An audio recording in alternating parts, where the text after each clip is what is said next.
Imagine one day you're on top of the world. You feel invincible, like nothing can stop you.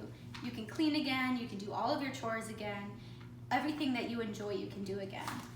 You stay up late because why would you waste this time that you were given to feel good? It's as if there's a buzzing sensation inside of you. You almost forget that you're in fact mentally ill. Then the switch comes. You can't even get yourself out of bed today. Everything feels like it hurts. You don't want to do anything today. You almost don't want to exist. You feel tricked. Just the other day you could do everything. Now you feel small, weak, and unable to participate in your own life. Unfortunately, this mindset is all too common for those with bipolar disorder. Bipolar disorder is a mental illness that is widely misunderstood among people today. It's often portrayed in media as something really scary.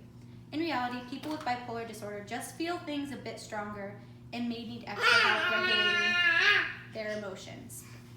The Depression and Bipolar Support Alliance states bipolar disorder affects about 5.7 million Americans over the age of 18. Bipolar does run in families, so those who have it are likely to have at least one family member with the disorder. It's important to understand this disorder not only to become more aware of the mental illness, but to end the stigma that surrounds it. Bipolar disorder is a mental illness that causes unusual shifts in mood and energy.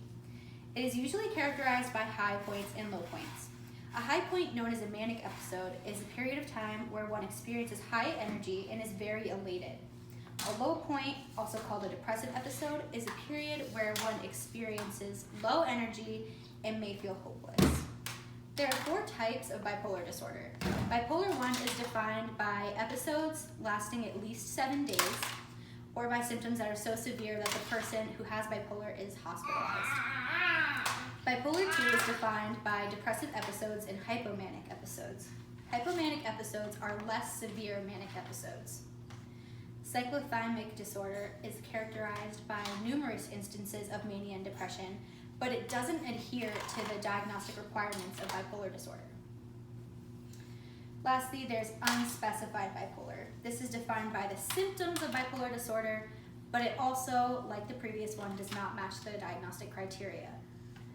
People who are experiencing a manic episode may do risky things, have trouble sleeping, be agitated, etc. People who are experiencing a depressive episode may feel tired, have very little energy, think about suicide, etc. It's very difficult to function like this on a daily basis. It impacts one's ability to function in society. Holding down a job can become really hard. Holding down friendships, relationships, everything is made more difficult by having bipolar disorder. Even getting out of bed can be a challenge. That's why it's important to come up with a treatment plan.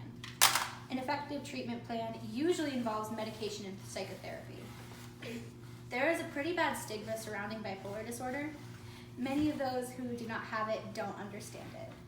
Many of those who do have it shy away from getting help due to the stigma surrounding it. Some end up in jail or dead because they do not get proper help. Misinformation contributes to stigma around bipolar.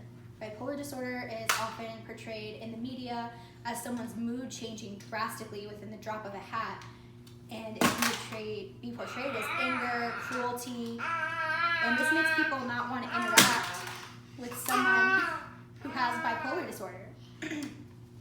When the reality is that they just need to regulate their emotions and they need help doing it.